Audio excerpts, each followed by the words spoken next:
Guys, প্রথমে একটু তোমাদের কাছে আর একটা রান্না নিয়ে চলে এলাম। সেটা হচ্ছে চিড়ের পোলাও।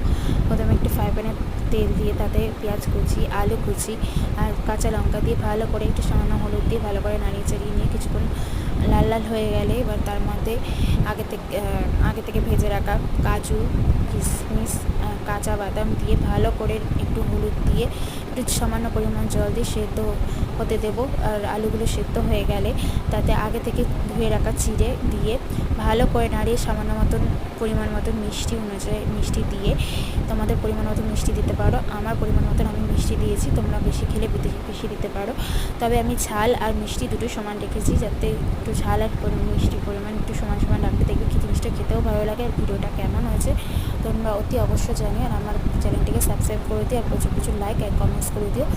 তোমরা সবাই ভালো থেকো, সুস্থ থেকো, টাটা। আর আমার ভিডিওটাতে এসে একটু